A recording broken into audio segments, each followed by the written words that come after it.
ultra-fast recovery speed, excellent discrimination and unmasking ability,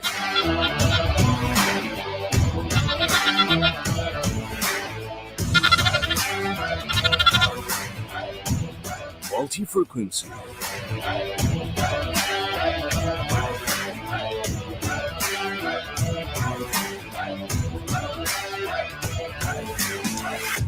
wireless freedom with no latency, high performance and unmatched depth,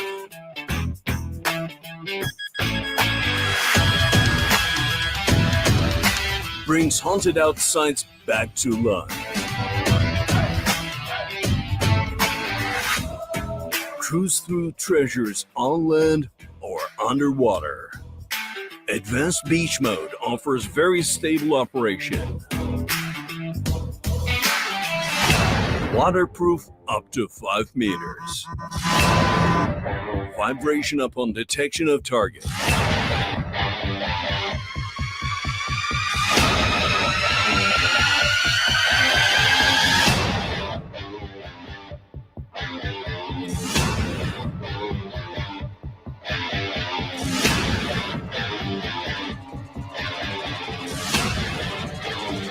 Lightweight design.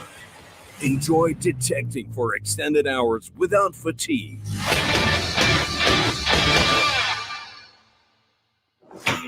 Stay up to date with online firmware updates and get the most out of your detector.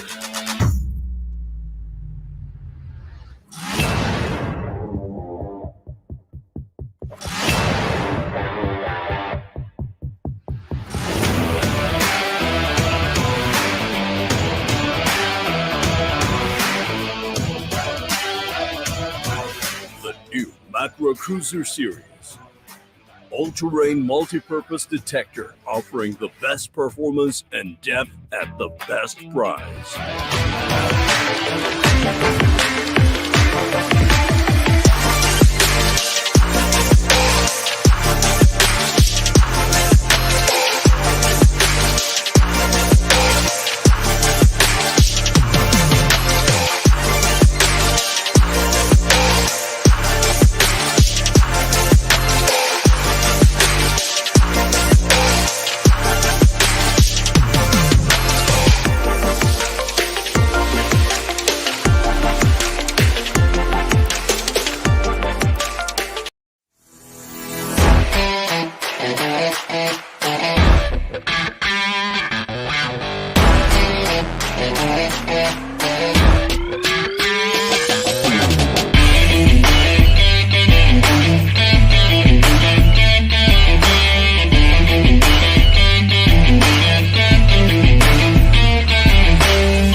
I'm Dave D, and you're watching XP Team USA.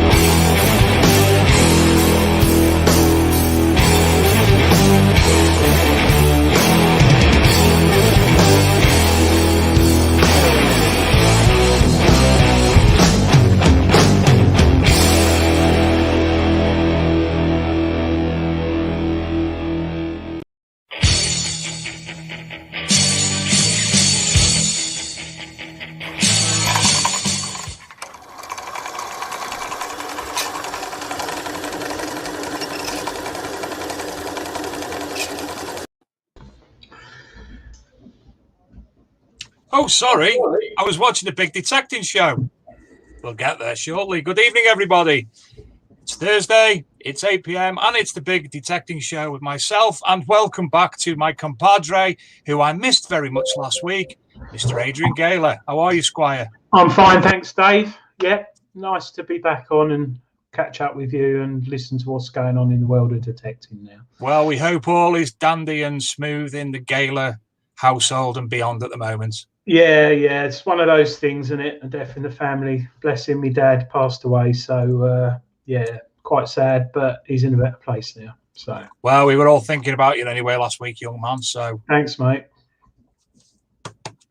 There you Yeah, go. yeah. Well, we've had a great week. Well, I've just had to take some headache tablets because I'm banging headache from looking at the square screen constantly for about the past 5 days. Basically, with the help of that young Mr. Well, I say with the help of, I've been no help at all. That young Mr. Holden of Detector Network, we've completely rebuilt. I said we again. He's completely rebuilt the archaeology and metal detecting magazine website, and we're going to see that shortly for to do with the news. But you'll see we've got a link on there now, thebigdetectingshow.com. And you can actually watch. That's what I was doing when we come on. Then I was watching the show live to see if it worked. So it's been a busy old week, and we hoped to make a massive announcement tonight, but sadly we're unable to at this moment in time, and it will be therefore in the coming days. So without further ado, so we can get on to our guest, Mr. Keith Westcott of the Association of Detectorists. We'll briefly look at this week's news, Mr. Gayler and Mr. Higgins. Yeah, there we go. So, well, look, I'm already on the wrong page. There you go. That's the Big Detecting Show live on the look. You can watch it live. There we are. Anyway, I'm lost now. I don't know what I'm doing. That's normal, by the way. But anyway, as you can see, lovely new website, absolutely stunning. We've got the news feed in there straight from the Archaeology and Metal Detecting magazine, so you can see all the latest news, because obviously we share news reports from all over the world constantly throughout the day, and that will all appear there. We've got a slider with the people we'd like to promote, and we've even got popular and recent and subscribe to our newsletter, which we're going to be introducing, and also a player for the Big Detecting Show in podcast form. Great in the car. Great in the car. When you're driving to work, lovely to listen to in the car. When you're driving to a metal detecting rally. Yeah. Well, absolutely. When, yes, when. So this is your weekly news roundup. And don't forget, next week here, we will not be airing next Thursday night. In fact, we'll be airing next Friday, Saturday, and Sunday night for the live virtual detectable nighttime show. So for those of you who don't know, get along onto the Detectable website, or Metal Detectives, or Diggers Dips, or I'll be posting again, updating the post for next week, and all the information will be there on how to participate in virtual Detectable starting next week. As you can see, multiple sponsors for the event with multiple prizes. We even make a little appearance on there, which is very nice. So greatly looking forward to that next week. Next in the big news, tomorrow night, Time Team have a big announcement from the series producer, Tim Taylor, and that will be appearing on their YouTube channel, the Time Team Official, tomorrow night at 6 p.m, and we'll hopefully be covering that too. Detector Network have announced a new director of events. Very shady, very lovely looking gentleman there. His hair's a bit bolder than that, isn't it, in reality? Mr. Mark Betcher, congratulations, that man, and well done, Scott. Fine-looking team, I must say. And they're going to be looking at events through, obviously, Detector Network and beyond. A nice little one this week, Adrian. The Portable Antiquities Scheme have released their first podcast. Obviously, being in lockdown and having to work from home, Ben Westwood, Finance Liaison of Durham, and Lucy Shipley of Devon have put together the broadcast, and you can listen to that if you go to this page on the Archaeology and Metal Detecting magazine website. Next up, Tales of Trash and Treasure on the never-ending quest of Kent metal detecting. There's a lot of preamble, and it goes on to tell you about the Bredgar Hoard and other stuff. And again, where it says continue reading, just click where it lightens up and you'll be able to go straight to that news source. Metal Detectorist on Earth. I thought this was stunning, Adrian. I've spent a lot of time in Pennycuick at Roslin Chapel, and I stayed in the building next door. So very, very know the area reasonably well. Basically, the Scottish and metal detectorist Craig Johnston, he's been working out our woods in Pennycuick, where probably an escape route for a 1666 battle. He found a lot of musket balls, and in the end he found this lovely decorative knife and scabbard, which has been dated between 1191 and 1273. Stunning. That's one of them dream finds. That's lovely, that is, isn't it? An article has appeared many, many times in different guises about the mysterious bronze Roman dodecahedrons, and that goes into a bit of spiel about them on that particular article. Now, this one again, Adrian, look at that. A 900-year-old broadsword found in excavations in Sweden. 900 years old, 118 centimeters, made of iron and steel, and it was found in spectacular condition, excavating at industrial park at Hecklooster, where ancient skeletons and remains of a brown bear have been previously found. Now, look at this one. You tell us that one. You know better than me. Yep. Discovered in England this week. Not this week, the other month. Possibly the largest hoard of Celtic gold staters. 1,300, I think, is the amount that's been counted. Found by a guy. It's actually in this month's treasure hunting. Oh, look at that! This month's treasure hunting magazine. All about how it was found. A brief story, because obviously it's still quite recent. But yeah, found by a guy who was out detecting with his knocks, and I think it was about 2 foot down. And he initially saw them on the surface whilst going for a walk, and it was on his permission, and he literally saw them, picked them up off the surface, then went over there with his detector and carried on digging, and contacted the farmer. The farmer wasn't that shocked, to be honest. He was, oh, really? Oh, that's interesting.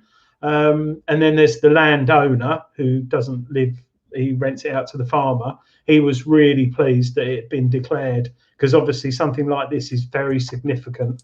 Absolutely. And, you know, he's, sorry, you can see it all there. I mean, they're a bit grubby and dirty, but they don't actually look like they've been used. They're hardly worn. But he carried them off he had carrier bags full of them. So there's going to be more of a follow-up on that. But yeah, that's 1,300 coins. That's a lot. So on this part of the article, if you just want to click on Treasure Hunting Magazine, shouldn't have done that, or onto the picture itself, it will take you directly there, and you can obviously subscribe to the magazine if you've not done so already to learn all about that. The Galloway hoard has gone up to display in Kirkcudbright after the National Museum of Scotland show. So it's been obviously cancelled due to coronavirus, but it's up and running now. I'm sure I had another one below that, and it's not appeared. So we will end that, and we'll stop sharing, and we will say good evening. Where am I there? And we'll say good evening to tonight's guest, Mr. Keith Westcott. Good evening, Keith. Hello there. How are you both? Not well, but not well at all. Not bad at all. How's yourself? Yep, pretty good, thanks. Pretty good. Fantastic. Now, for those of you who don't know, Keith, we've been asked repeatedly over the past few months if we would be able to get Keith on the show so people can learn all about everything to do with the Association of Detectorists. Now, he's here tonight, and behind the scenes, he's more than happy to answer most questions, more or less any question. As long as we don't be asking his waist size, I'm sure he'll say more or less anything. So, Keith, can you introduce yourself to the audience, please? Yeah, so I've been a detectorist since the early 90s. In fact, I first started off as a wreck diver, and it was diving on wrecks down on the south coast and up in Scotland and across in the North Sea that got my interest in sort of researching, because, you know, if you're down in a wreck and sometimes you can be in there and it's pretty damn dark, and you see a bit of a glow out there, and you know that's where the torpedo came through, and that's a way out. So it was always good to do a bit of research on your diving. But living in the middle of England, it's such a long way to travel. I decided to look for something a little bit closer to home, which included research and history, and that's how I got involved with metal detecting initially. Fantastic. And obviously, I mean, we've spoke off air, got to know you a little bit better, learnt all about different things, and obviously things that we'll come on to a little bit later. But you've made a lot of finds, obviously, in your metal detecting career, but standout wise, what is the significant one? Yes, well, when it comes to metal detecting finds, back in the 90s, I decided that I was going to speak to Lord Sainseal of Broughton Castle and see if I can go detecting around there. And he said, "Oh, we've had people in the past. I don't think there's anything there, but you're welcome to come and have a look." So I said, "Well, actually, I'm really interested in sort of research and understanding more about the castle. It was involved in the Civil War. Straight after the Battle of Edge Hill, they came to siege this castle." And so going through the archives, bearing in mind that this was before the internet, so like many of us would sit down the library and do our research, I found that there was a second crossing across the moat, which had been knocked down about 300 years ago.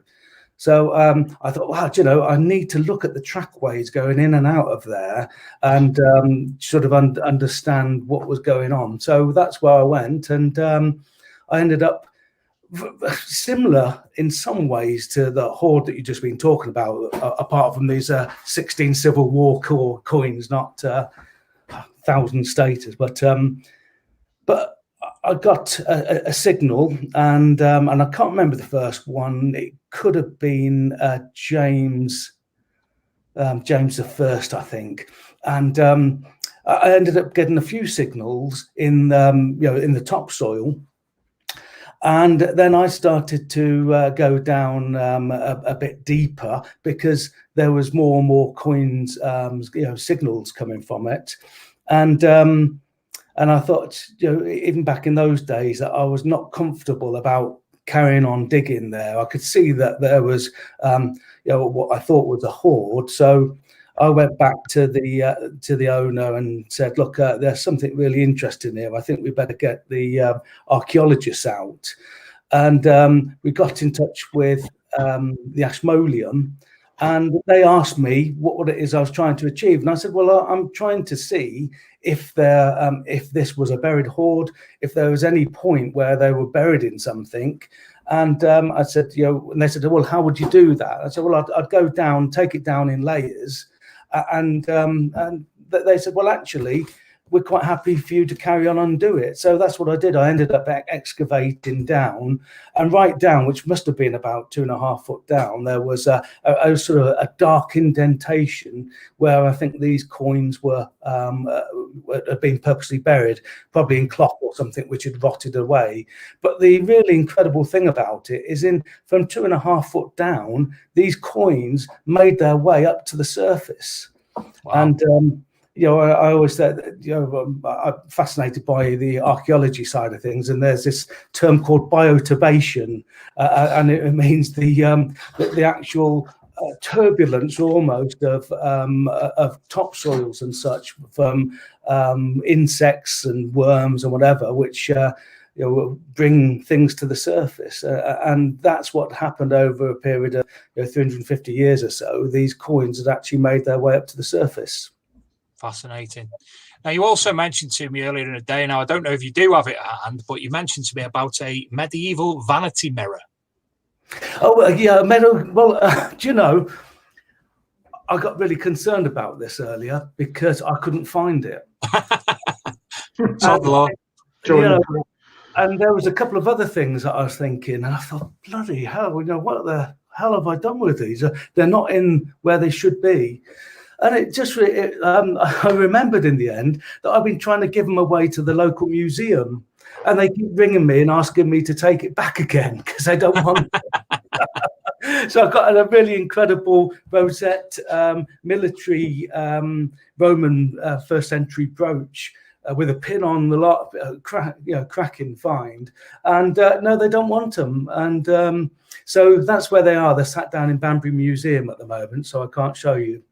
But what I thought I would do is I'd get it up on my iPad. So if you can, oh god, it's not going to be easy to see. But you can see this type of that's a medieval era. Yeah. Oh, was it good? Well, when I found that, it's only about the size of a £2 coin. And I could never get my head around this. It's so tiny, and sort of a polished lead inside. Not that we've ever opened the one I found actually, so I sort of carried on with my research on this, and then I ended up finding that actually these were also used as pilgrim compact mirrors.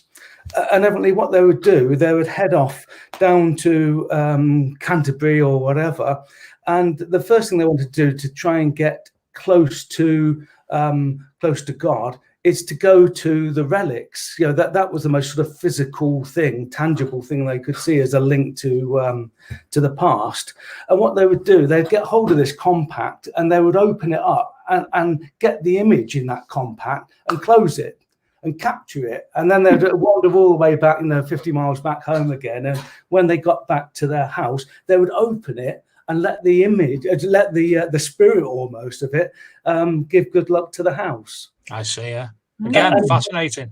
And it's these are the things that I've always loved. I do lots of talks to history societies and things, and I find that the things which really go down through interest is things like foot patterns, or when I talk about jettons and the link to the Chancellor of the Exchequer, and it's these sort of stories behind these incredible things that we find that really people seem very interested in. But what I've already mentioned about the hoard that I found, it happened to be the very last case in common law treasure trove.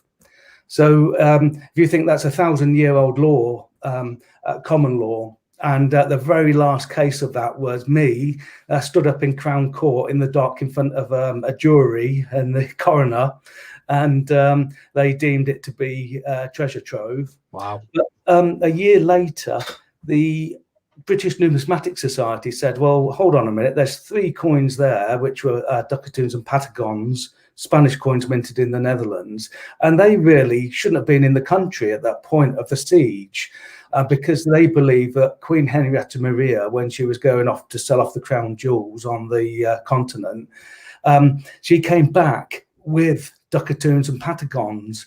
And when you follow hoards which have got these coins in, they followed the pattern or the trek that they made from Bridlington, York, Newark, Stratford-upon-Avon, down by me, where they stopped the night. And that was the first time she'd seen Charles I for months and months.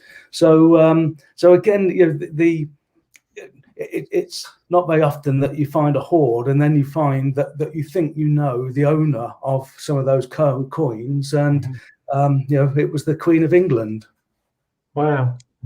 Well, I don't know about you, Adrian, but I could sit and listen to these tales all night. Yes. But fortunately or unfortunately, we're going to have to crack on shortly after you've obviously said what you've got to say now. Yeah. What shoe size are you, Keith? No. What got you into detecting? Was it something your father had done or friends? What got you into the hobby? Yeah, actually, when I was about 9, I think I was. I'm 57 now, so a long time ago. A couple of my mates were Americans, and their dad worked at the base on the F-111s. And he had a metal detector, military. And so I went out with him a couple of times. And funny enough, the site that we went on there, I still go to now, all of these years later. but as I mentioned before, it was the diving on shipwrecks which really did it for me. And I dived on this site of the HMS Ramillies, which went down in 1760, and I found some musket and pistol shot down there under a rock. And the night before, I'd found out about the fact that the captain of the ship, who made a massive mistake, he missed Plymouth Sound and ended up in Hope Cove, was shot with a pistol for making that mistake. And so to actually find those a pistol and musket shot and think, oh, that could have come out the same barrel that they picked this to kill this chap, and that was really what got me into it. And 850 died on that wreck. So, wow. Do you use any underwater detectors at all? No. It was early 90s, and to be honest, it was such an exciting time. We were doing a lot of deep dives, deep dives compared to what they say nowadays for a sports diver, and so a lot of it was in pitch black conditions and very cold. Bad currents and all sorts, and it was great. I wouldn't fancy it now, to be honest. But so, do you get out detecting much now, often, or? Well, I like to try to, but to be honest, the last few years I've been working constant on trying to set up the institute, and there's certain work that I'm doing on the villa site. And which is another story in itself. So if you get time tonight to ask me, I can tell you a little bit about that as well. But but we do. What I've been doing there is plotting the coin scatter in the plough soil on the magnetometry surveys, so you can actually get date and evidence with geophysics. And what it shows there is, even though it's in the plough soil, it's actually still on top of the archaeology. It's not moved. It's not halfway down the field or anything. It's still there. In fact, with the plot alone of the coins, you could actually tell it is a courtyard villa without even having to do geophysics on there. So. Wow, yeah. What was that? Magna. What was that? The magnetometry. So with the back to our time team days, where we've all been watching that, and you see the geophysics, and they have resistivity and magnetometry and ground penetrating radar. Well, the one we were using, because it worked very well, was magnetometry, and that, in fact, I don't know whether you've got that image you can put up at the moment. That was one of the. Yeah, we can pop that up straight away. And while you're doing that, let me just tell you a bit about it. Then, I'd done a lot of diving and then metal detecting, and I then started to race motocross. So that was my hobby for a while. And then when I got back into metal detecting, I'd got this theory that there was a sarcophagus burial in this field, and the archaeologists which were involved in it in the year I was born, 1963, thought it was in context to a Roman settlement because it was quite close to a Roman road. But to me, it was on a north-facing slope, away from the road. So if the Romans, which used to like to show off their tombs on the roads into settlements and towns, it didn't make sense. And I was fairly sure in my own mind that there was actually a high status villa close to that sarcophagus site. So I decided one day, after weeks of thinking about it, to go looking, and not with a metal detector, but actually just walking out, looking at the topography, if there's anything where it's man-made or being changed by man. We all know, we all look at features, don't we, in the fields, and we can tell that it doesn't look natural. And southeast facing water availabilities through springs and such. But anyway, I thought in 3 or 4 hours I might get a few clues, but in 20 minutes I'd found this site. And that's the one we're looking at, Keith. Yeah. Can you see that at the moment? Right. So if you see that you've got the red there, which is the courtyard villa, And I could see that this field was terraced down to a stream, and it got like a plinth, a huge platform, and that's the green that you can see, those double green stripes on there shows the plinth that it's on. And just down below it, you've got a yellow aisled hall. Or to give you an idea, that aisled hall alone is the size of a medieval church. Wow. And to give you an idea of the scale of that, at the top of this image, you'll see a yellow arrow, and that gives you the dimensions of Buckingham Palace. Wow. So it's up there with the largest villas ever discovered, which is your Chedworths and Bignors and such. But what makes this really interesting, and this is what brings in my love of archaeology and metal detecting, is that most of the large villas that you see out there, most of what you see is reconstructed by the Victorians, and it was actually Victorian methods that they were using, and for archaeology. And of course, now this site has got the chance of the modern methods of today to look at one of these sites in detail. The only trouble, it's going to cost about $2.5 million to do, which is a bit of a bummer. But apart from that, so that obviously, I'm really proud to think that as a detectorist, I used my head. I had my ideas of theories and such, and I went out there, and that's what I ended up finding. Right. Fantastic. Well, I'm going to move us on now, away from this, and onto the AOD, the Association of Detectorists, because obviously we're under time constraints because we won't be here all night.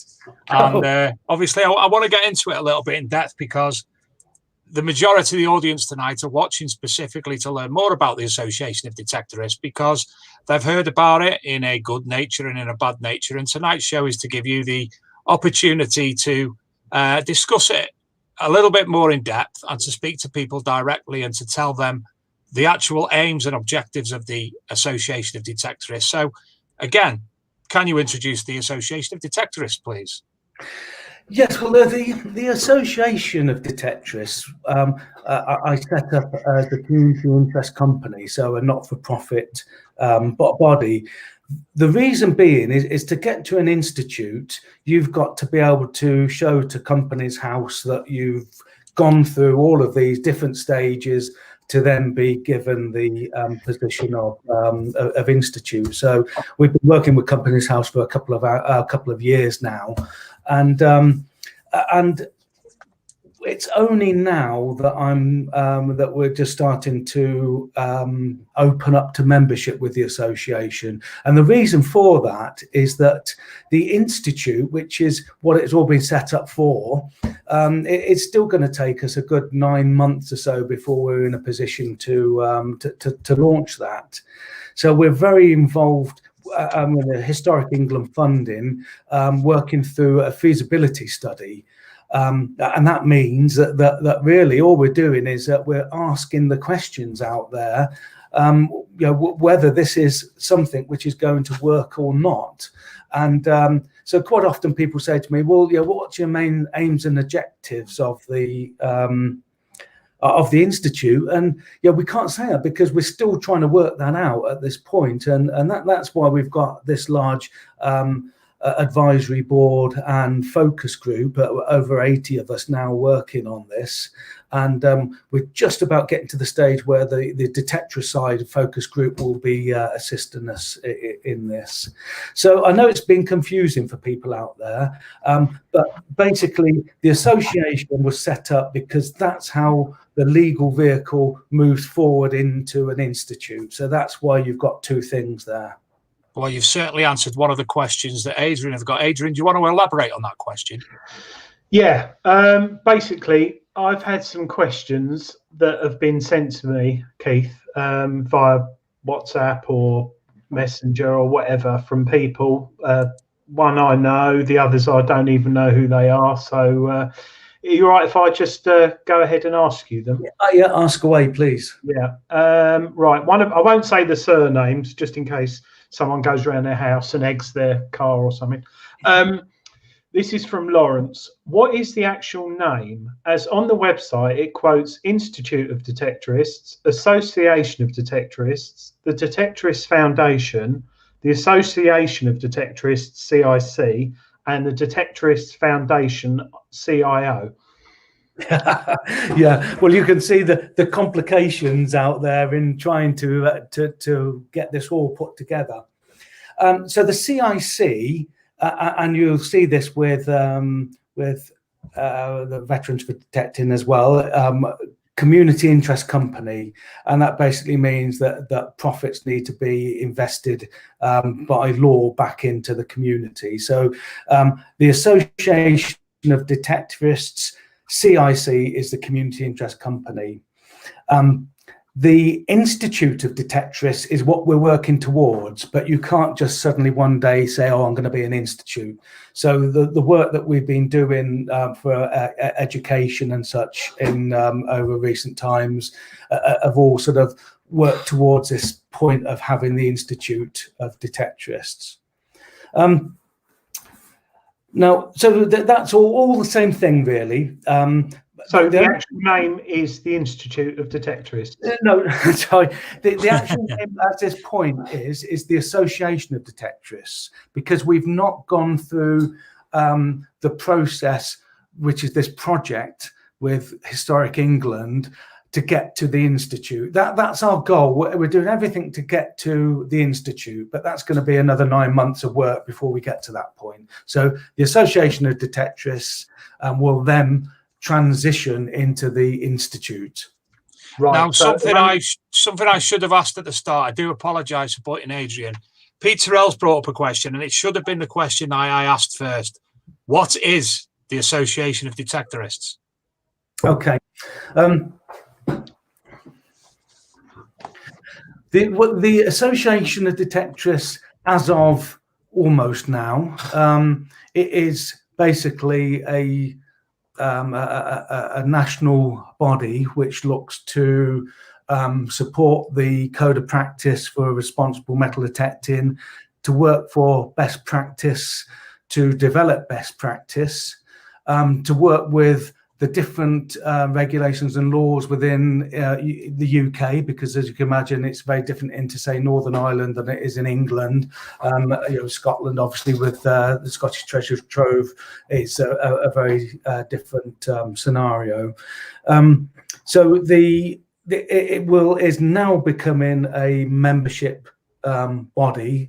Within the next few days, we'll start to take on a membership, and the reason for that is that it's taken so long to go through this Historic England process that so many people have just said to us, look, come on, we need to know what this is all about. And the only way I can really talk about aims and objectives as such is to actually set up the association and say, this is what we're trying to do. It's all about information, best practice, and also my real love, which is to try and embed metal detecting into professional practice, because it baffles me how we are in the 2020s now and the metal detector is so underutilized in archaeological projects and sites. I mean, one of the biggest ones in Oxfordshire, Westgate, or in fact, it was the biggest one ever. I went to see a talk about that, all in medieval Oxford. Incredible. They had 7 huge, great earth-moving machines and set up a museum on site. And at the end of the talk, I said, well, did you use any metal detectorists? And they said, no, we wish we would have done, because we'd have found so much to put in the museum. And, I think, oh, for goodness sake, what have we got to do to get metal detecting or the instrument really used as a matter of course? And so that is what we're working on. And at the moment, I'm working with HS2, and we're working on a completely new survey methodology, which this is something that probably most people wouldn't have heard of, because I didn't. I asked her, what the devil is this? It's geochemistry and magnetic susceptibility, but basically it means that where there's great big blank areas and the geophysics find it very difficult to define sites like Saxon sites, these will actually try and pick up to see whether there'd been settlement there, and then metal detecting works in with that as well. So there are the two sides of it. There's the hobbyists who join and we'll be putting together different courses and information. In fact, at the moment, we're just working on a new video with the Portable Antiquities Scheme based on the code of practice. So those are the sorts of things that we're doing at the moment. Right. You all right for me to carry on, Dave? Yes, carry on. We will be going shortly over to the Diggers Dips draw and the adverts in 3 minutes, but crack on. P. Writer Bund has messaged me. I understand you were successful, Keith, this is me saying that, in receiving funding from the government. How much was this and where has it been invested? Also, will you request more? And if so, what will this go towards? Sure. Yeah, well, we got £50,000 through Historic England, which is government money, basically. And through that, we've employed a consultant, which is Dig Ventures. And Dig Ventures, you probably have come across because they did this Time Team reunion a couple of years ago at Lindisfarne, and they do lots of sort of pay for dig type of archaeological work rather than a sort of a rally where we detectorists will go and pay. These people will be paying money to go and dig on an archaeological site. So so that's also gone to different legal sides. We're employing solicitors on this, accountants. We've got another consultant working on there. So basically, it's gone for the work which has been done, and basically anything that I get out of this, I donate 50% of my time for nothing, and then I receive some as well. So I think about through the project, I'll probably be getting about 18,000 for my time, but bearing in mind I've been working on this for 4 years in January, and I work full time constantly. In fact, in the last few weeks I've been working 7 days a week. I've been working Saturday mornings and Sunday mornings, so it's I'd have done better picking and packing, I think. Well, if you just excuse us, we're just going to go over. Luke's going to share the screen for this week's Diggers Dips prize draw. Oh, I forgot to go on it. There you go. So carry on, Adrian. I'm sure we can carry on chatting instead of waiting around. P. Wright Bundy said also, will I don't know. Sorry, did you answer this? Will you request more money? Yes. Yeah. The idea is that once we finish the feasibility study, it goes into business plan. The plan that we use then will go for the idea of launching the institute, and the idea has always been that we'll have a stakeholder supported bid to the National Lottery Heritage Fund, and that will be to launch the institute. So yes, we will be looking for further funds down the line. Right. Okay. Pick a number between 1 and 35, Keith. 16. I'll go for me lucky 7, Adrian. Damn. 11. Oh, low numbers. Better to the 30s now. It's going to be 7. Oh, it's a fix if it is, Dave. This is. Don't be 7. Oh, it's 7. Oh, it's 7, and it's Rob Random. Rob Random's going to love me. And Rob, I will be getting to your questions after the break. So thank you as ever to Diggers Dips for the donating the draw. And we'll have that at the same time. In fact, no, we won't have it at the same time next week because we won't be on air next week. No. So it's over to the advert. Thank you, Mr. Higgins.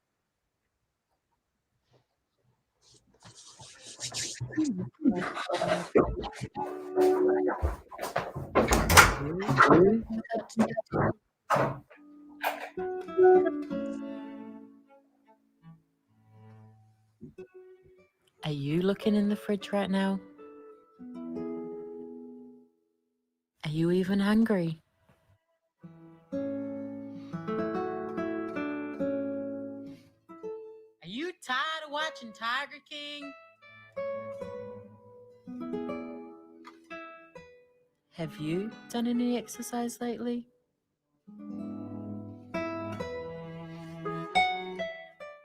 Well, we have the solution for you.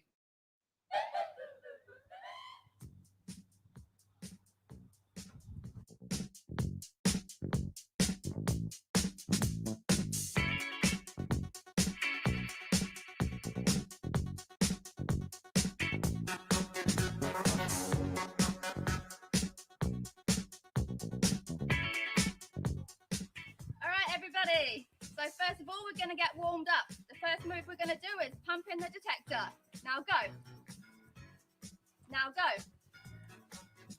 Now go. Okay, you should be ground balanced now, guys. On to the next move. Okay, now for this next move, we're going to get swinging. Now swing. Now swing. Now swing. Now swing. Find that coin. Find that coin. Now swing. Now swing. Now swing.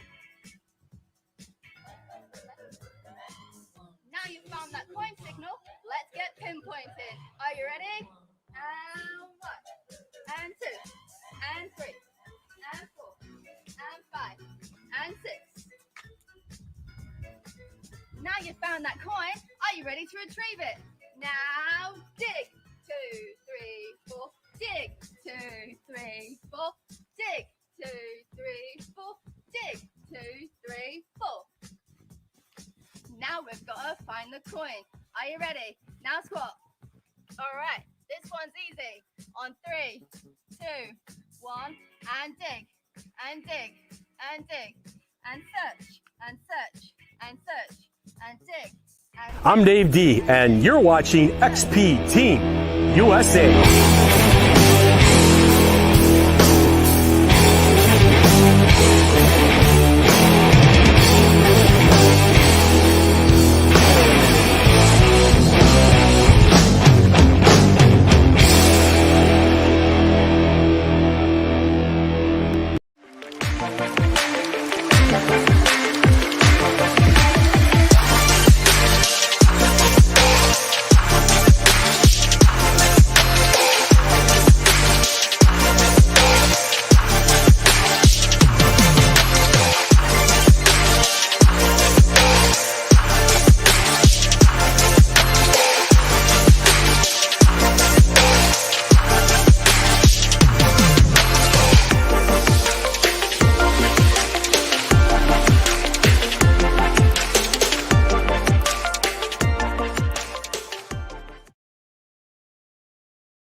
I've got no idea what that first video was, but I was very mesmerized. Don't know why. Welcome back, ladies and gentlemen. We're here tonight with my co-host, Mr. Adrian Gayler, and tonight's guest, Mr. Keith Westcott of the Association of Detectorists. Now, I just want to say, ladies and gentlemen in the chat room, this show is, Luke, myself, and Adrian are basically drivers. We drive the vehicle, and the show is for everybody. It's a platform to everybody. We don't really want any abuse. We don't want anybody having a go at each other. That's not what it's about. We're a nice place. I'm the only person who's allowed to abuse people. So that in mind, let's crack on. Yeah, I've just got to say what Daniel Spencer said, Dave. I think you pressed the wrong button with them women doing workouts with detectors. I don't know how to press any buttons. I thought it was one of your sort of secret videos that's locked on your PC that you watch late at night. It's not mine, it's the boy Higgins. Yeah, I bet it is, little monkey. Yeah, I'm gonna go back up the thread a little bit because I've got one or two questions, and one of them is very important, I think, and that's from the average detectorist's perspective, which I can't find anymore. There's that. So it's just above that, and there it is. So there's two questions. The first one was from Rob Random, and I'm sorry these aren't in any particular order, Keith. We'll fire them at you because we haven't got there per se as yet. Sure. Rob Random asks, will this be compulsory to join to be able to detect? And in the same sort of manner, Will Helmsley asked, is the AOD aiming to control, license and regulate the hobby and detectorists? Surely the NCMD already represents us. Yeah. Well, the easy answer when it comes to anything to do with regulating, legislating, licensing, anything like that, the answer is no. The direction I've come into this is that it's a growing hobby. We know that there's lots of pressures because of the numbers that we're talking about here. We may say figures 20, 30, 40,000 detectorists. Well, the government figures have put in 1.5 to 1.6% of the population have had some involvement with a metal detector over a last 12-month period, which could be anything between 650,000 detectorists or people with a detector. Now, I thought that was mad, but the amount of people that I speak to now, just about general things, who say, oh yeah, we got a detector, or yeah, we just bought one for the well, there was an instance last week where the CEO of an organization helping us with governance said, yeah, I've just bought one for my wife. So we know that there's a core of detectorists out there who are incredibly experienced, and the idea is that there's a lot of people coming into this new. And we've got to, I think about our impact when it comes to the heritage side of this, because if we don't, there is enough groundswell out there for others to try and impose things to us when it comes to things like legislation and licensing and such. And so, I think, we as detectorists, we've got a lot of us who are, we could always call us experts in what we do. We want to make sure that the newcomers come in, have chance to understand and learn from us, and then it's doing things that we think is right as detectorists to do, not what other people from outside of the hobby have telling us to do or imposing on us. So it's all about voluntary working to try and do things that we think is right without any outside interference. And just recently we formed the Detectorist Digs and Rallies group, because we know that there's a real focus on that at the moment when it comes to the heritage side of this. And it's a great opportunity for newcomers as well to get involved and go metal detecting. They might struggle to get land, so a rally is a good idea. But at the same time, there's a real focus on that from outside. And there is now, I've been talking about this to a couple of people for some time, that there is now an article out there written by Mike Hayworth and Michael Lewis from Portable Antiquities, which is saying that there should be legal liabilities from people who are in charge of rallies, the organisers, and permits, all these things that we don't want to happen. And my point of view is, look, if this is the pressure which is going to come on to us, let's just try and work all together and try and put out best practice. And we've had a situation where the code of practice for responsible detecting has been out there now for 3 years, and there is no endorsement of that code by any national body. Now, I know there's lots of reasons behind that, and I'm not sort of debating that, but at the end of the day, the heritage side of this see the fact that there's no detectorist body supporting the code of practice, which should be the glue which really holds the heritage side and the detectorists together, and we've sort of bowed out of that. So no, that there is real reasons, I think, that the Association of Detectorists and the Institute can go and really promote metal detecting. It's accepted widely across archaeologists and the heritage professionals that there's some great stuff that we do as detectorists, but there's also some not so good stuff. And it unfortunately quite often gets videoed and seen. And at the end of the day, we really must try and understand that if it is a find which is down there in the subsoil where we shouldn't be digging into, that if we do think that there's something of real importance there, that we get archaeologists out to help us. The problem is that I know as a detectorist that every day you go out, you get a bloody great signal, which is deep, which is going to be one lump of ferrous or whatever. So how do we deal with that situation? Because a good example is that Bronze Age hoard in Scotland fairly recently, which was the Bronze Age horse harness. And the great thing there, where the detectorists stopped and the archaeologists came in, they could find material, literally leather, and for the first time they've been able to work out how this horse harness went together because of the fact that there was the archaeological record was still there rather than being dug out. So yeah, there's some real good points behind it, I think. Okay. Adrian? Question here from D Rush. I think we've covered it. I love the idea, but what has caused the IOD to come together? As I understand, some are not happy with the NCMD communicating with its members, but naturally you cannot keep everyone happy. I'm an NCMD member, but interested in the IOD. What is the difference?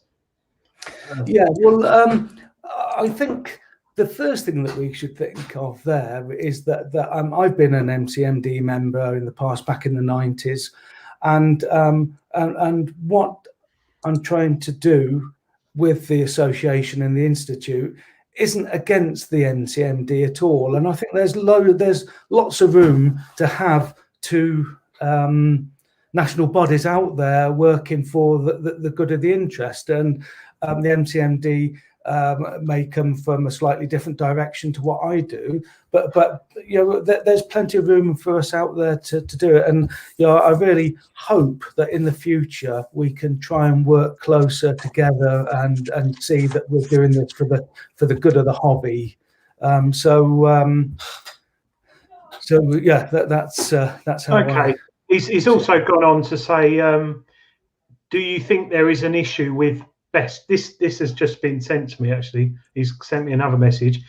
You state best practice from the IOD, but do you think there's a problem with this? And where's it going wrong?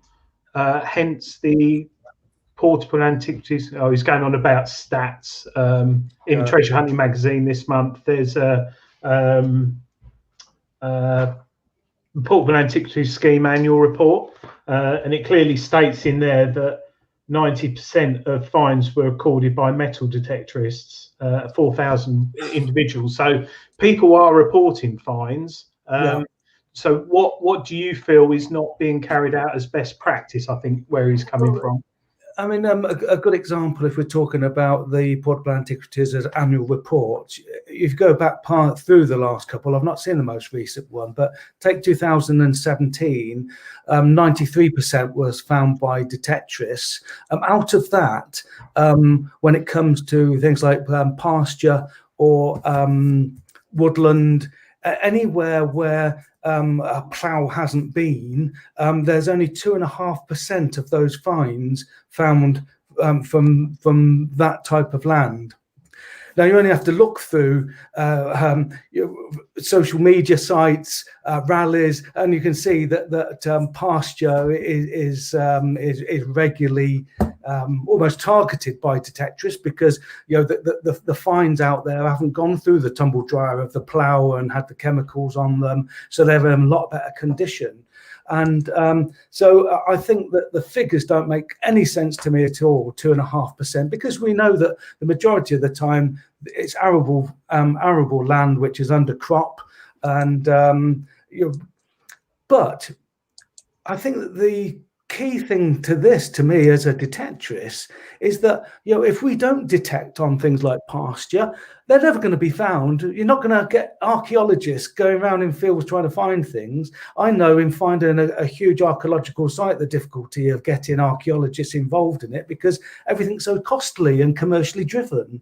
So I'm a great supporter of digging on pasture, but in a much more ordered way, really, because you've got to really think that these finds could have been in their place in antiquity. That's where they've been since they for centuries.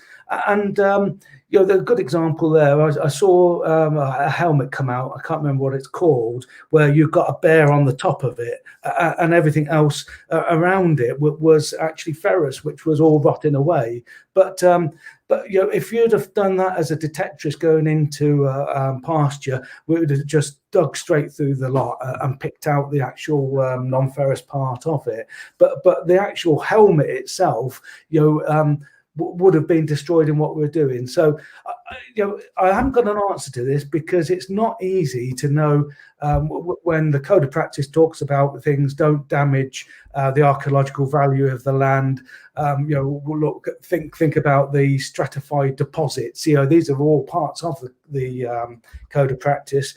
It isn't straightforward how to deal with it, and I haven't got the answers. But I think it's something that we need to work on together and think about to try and find a better approach. And the course that we put on University of Oxford, that was actually more about working with archaeological sites. And in that instance, we had 40 odd people come to the day course there. It was oversubscribed, and but it went down really well. We had a 95% approval rating on it, and it ended up winning the Archaeological Training Forum Awards 2019. The year before, it's Historic England. The next year, it was us as detectorists win the award. So there's a real acceptance out there that detecting has got some real good benefits to heritage. Right. Okay. No, thanks for that. I've got a question from Craig Denny. He asked, what is going on? What is going to do? What is the AOD going to do to help rebuild the trust between the British Museum and detectorists after the BM imposed the restrictions on detectorists during the lockdown? And he says he knows quite a few people who have discovered hoards, have been asked to leave them for a period of time, and they've now been waiting over 2 years, but the hoard's still within the ground. Right.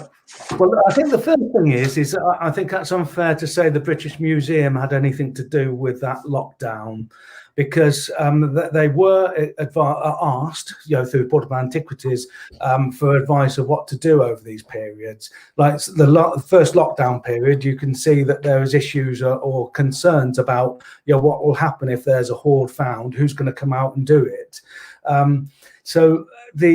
I've been in regular contact with PAS over this last period and asking them questions about this, because it was bonkers to me, absolutely crazy way that the government dealt with this. And I wrote to them and picked out lots of holes and inconsistencies in their approach to this, that the Department of Digital, Cultural Media and Sport.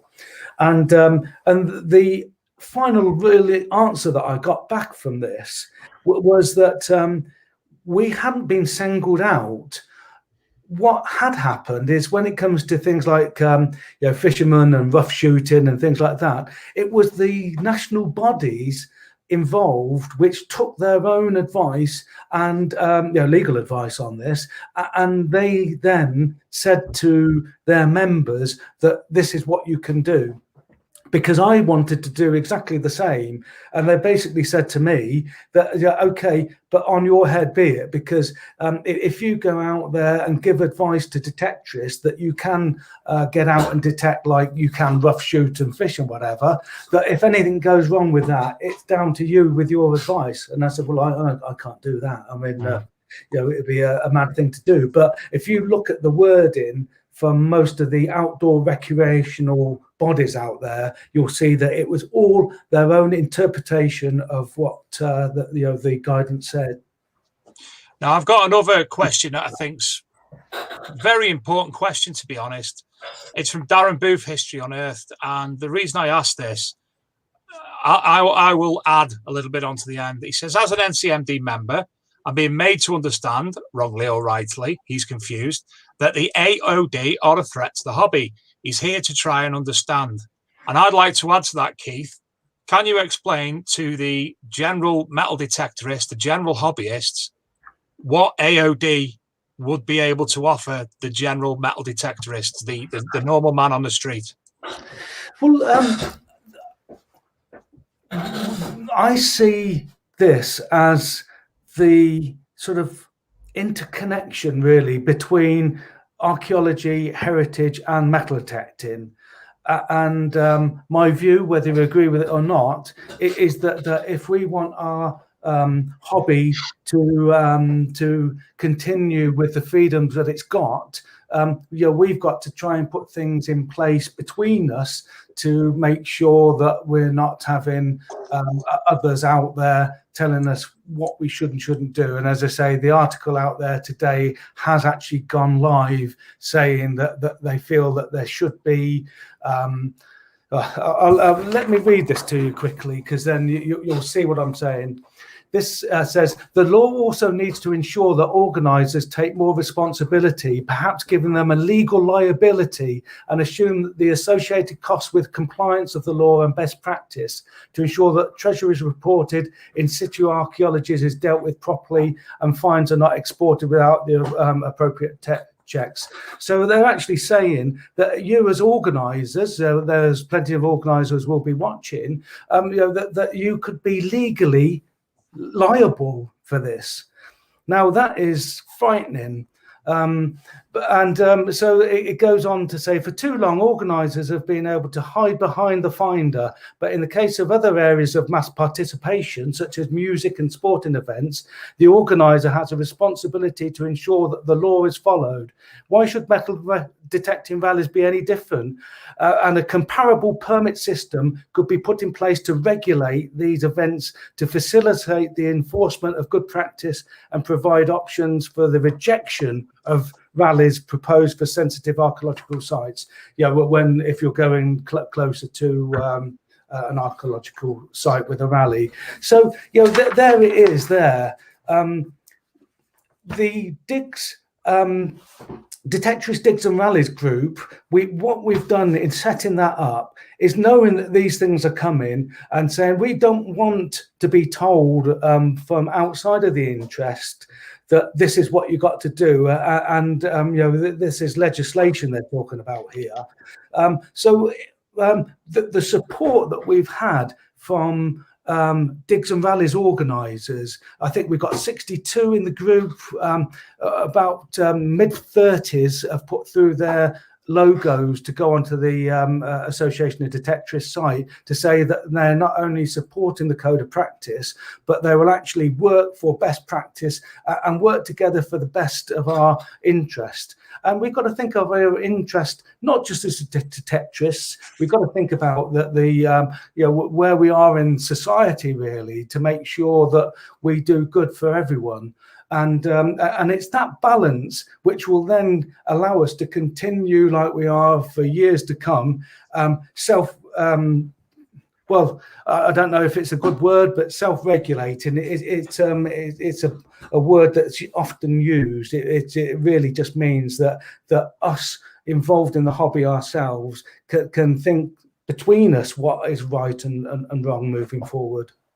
But again, Keith, you didn't actually answer one of the questions, and again, Sorry. it's being brought up throughout the comment section. What will the AOD offer to a solo hobbyist? Yeah, because sorry, butting in there, Dave. That document you just read stated clubs and organised digs and rallies. It didn't say anything about me and my mate who go in the field at the weekend. So how will that affect us? No. That this is. I think there's a real focus on digs and rallies at the moment, and I think the MCMD have mentioned in the past that there are people out there which will try and make changes, and I don't disagree with that, and I agree with the MCMD where they say that we need to protect the hobby. All I'm doing is coming from a different direction and saying the way to protect it is to try and put in best practice, the educational courses that we're putting on. I mean, these are award-winning courses as well. So it can go from anything from newcomers coming into this. I mean, I did one down in Bristol a couple of years ago now, where we gave talk to newbies just before they went into doing a form of rally, and there's lots of great things that we can do. But I suppose the answer is that the MCMD are looking at protecting the hobby from one direction. We're looking at protecting the hobby from another direction, on trying to work with heritage and archaeologists to try and do what is a balance, really, and it's that sort of balanced way moving forward, which I think is going to be good for the hobby. Okay, thanks. Actually, I just remembered a couple of things which have been asked. It was said about the Detectorist Foundation as another name, and it was shown as a CIO. Now, the biggest problem when we come to being told not to dig into subsoils and to stop digging is what happens beyond that point, because there's no systematic approach across the country to how this is dealt with. And so the idea of the Detectorist Foundation is it's a complete charity, crystal clear.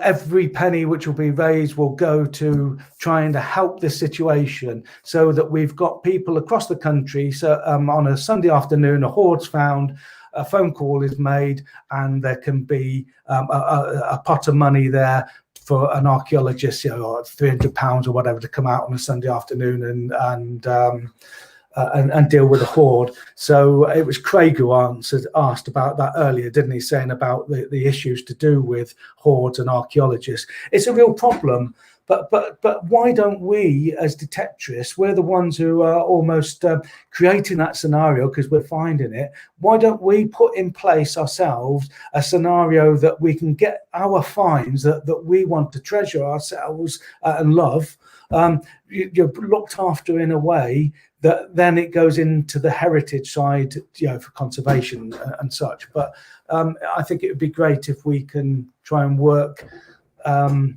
together and put some money into it ourselves. Even if it's just £1 for everyone going on to a rally, as a donation, that would really help. Yeah, I mean, the only issue you've got is I feel for people who don't have permissions and they're new to the hobby and they've got the machine sitting there. They've watched like 40 hours of YouTube videos and they're desperate to get out and detect, but they can't. So they go on and organise club dig and meet people, learn about the hobby and understand what they should and shouldn't do. But on the other side of the coin, which I've personally been affected with as well, is you can be detecting on a lovely permission, know the farmer really well for 5-10 years, and then suddenly he phones you up and says, "Oh, sorry, you can't come anymore because I've got a club chucking me £3,000 or an organised dig," and you've lost that permission. So there's also, for the single man who goes out there detecting, who's been doing it for years on a permission, he can get pretty much shafted because money talks, and it's very sad. And I've seen that many times where people have had a permission for years and a club's come along or an organised dig and he's lost that permission. And that's when the farmer can't control what we were saying. There is an issue there because certain people don't report fines supposedly. So it is something that does, I feel, need a little bit more control. Yes, it's a complicated subject. I mean, I think it's often played down. The hobby is all about this sort of random searching for casual losses. When in reality, it's much more complicated than now. You don't go and spend a morning in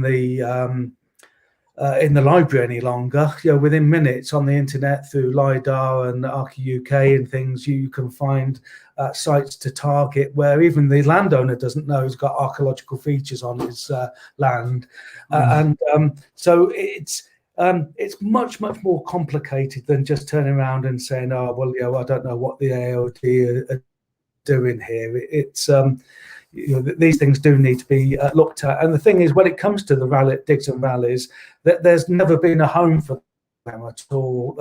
And what we're trying to do there is saying, well, within the association, let's try and just put things together. We've got Mark Becker there chairing this, and he's somebody who's always pushed that responsible sort of attitude to metal detecting on rallies, and we will cordon off if there's going to be an important find, and certainly when you look back through some of the Portable Antiquities records, you see that they found a lot and recorded a lot.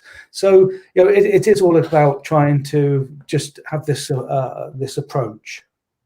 Yeah, that brings me on to the next question, actually, which Jason Matthews just brought up from Remy. The Portable Antiquities scheme does a great job, especially in this day and age with COVID. However, it is sad they still have to rely on antiquated paperwork and systems to report a find. Whereas if I submit a find to a magazine, for example, I can do it all online, upload the image and information. Do the IOD have any plans to help improve this process, i.e. an app to register fines? Which I personally can agree with that, because I've been fortunate enough to submit stuff to the Portable Antiquities scheme, my local PAS, and it's carbon copy paper, fill it in, they post it off. And in this day and age, you'd think, Detector Network, prime example, just an app was launched, the other month for your phone. Whereas I think if you give people the right tools for the job and tell them to use them, it will hopefully get information quicker to the PAS and stuff. So is there any plans for you guys to look at help develop an app with them? Yeah, it's a huge problem. How do we go forward? We know that let's say that we get a lot more of groups, rallies and digs recording. How are PAS going to cope with it, because they're struggling as it is anyway? And I think that this lockdown period has really brought this home to them, and they know that the only way we can really move forward is some sort of digital approach in the future, and we've got to try and do things which fit into how PAS works, because if we just bombard them with thousands of images, it will just create chaos. And I think the MCMD have spoken to PAS about this, and we have, and I think between us all, we've got to find something which works on all platforms, works and makes sense to everybody involved. And I like, we've done a lot of work on an app where it's all voice controlled. In that instance, I have the phone mounted in front of me. You can see where you've gone and where you haven't gone, so you're not walking over the same ground and such. And you can talk to it, so you don't have to have muddy gloves to press in information. You can just feed in the information. It takes a photograph and does the GPS. We've looked at triangulating signals in a way to try and get that actual GPS accuracy up as well. So there's lots of things we can do there. But to be honest, none of this is really going to help too much if it just bombards PASS with loads of photographs, and I think those are the sorts of issues that the NCMD and ourselves have got to try and get our heads together and work through and try and find a good way. And when I talk about the NCMD as well, I mean we know that we're talking about £8 or so as a membership. I mean, what is that? Is that a large kebab and chips, isn't it, for the cost for a year? And I would love to think that there would be members joining both of us as well, rather than just one or the other, because it's a big subject. There's lots of good that we can all do together. Right. Okay. So you've been looking at potentially doing an app. Well, we've got the we are 95% of the way of an app completed. It's gone into test flight, which means it's gone up as an app which can be tested.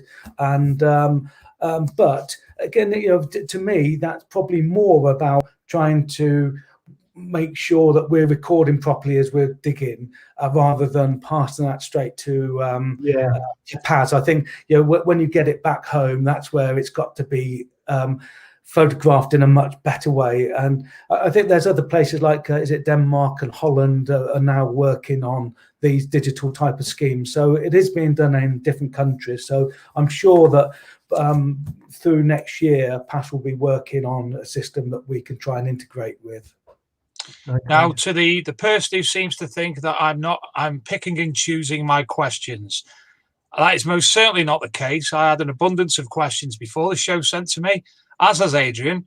So I'm sorry we're not able to get to every question within an hour and a half broadcast. We are trying to get to all the questions, and there are a lot. And I'm sure if you were to communicate with Keith outside of the show, Keith would in some way get back to you and, answer your questions. But unfortunately, we have an hour and a half. It's a live show. We have a lot to fit in.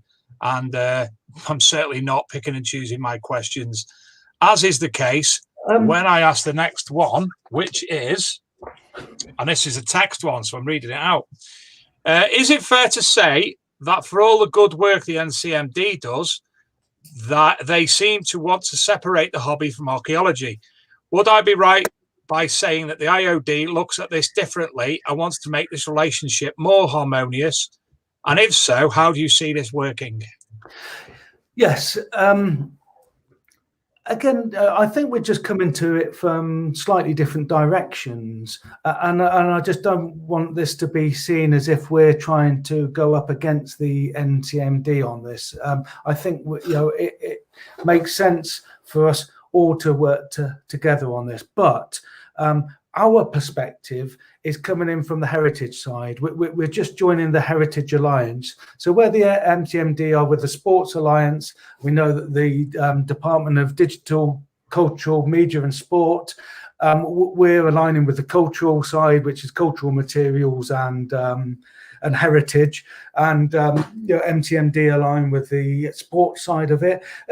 That's healthy, isn't it? I think we're coming from two different directions, and I think the problem comes when people think that because of some of the names involved in the project with Historic England, people like Mike Hayworth, that they're actually there to impose new legislation and licensing and things like that. It didn't. We've got the same amount of detectorists, 40 something on the focus group, as we have got archaeologists and heritage people as well.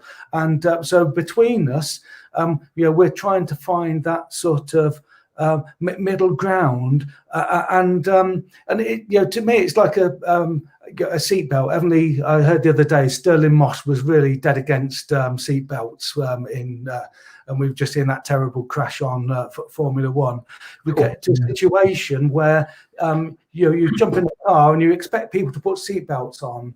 It'd be great if we get to a situation in a few years' time when somebody is saying, "My God, I've got this is a really deep signal that I can start to find something." And I don't want to knock what was said earlier about this incredible hoard, but to sort of dig them up and take them away in plastic bags isn't really the best.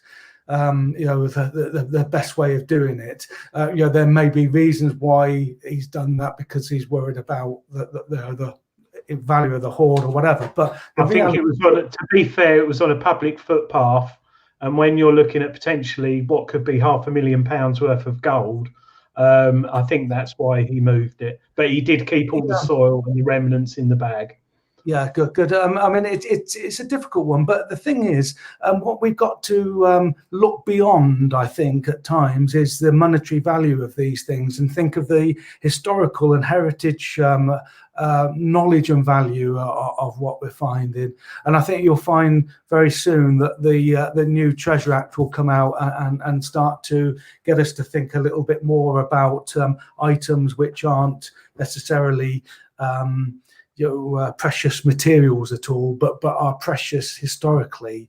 And so the answer to that question which comes through, yes, this is all about trying to align and work with heritage and archaeological side of things, and do things which are going to come from, but I say come from the that sort of perspective.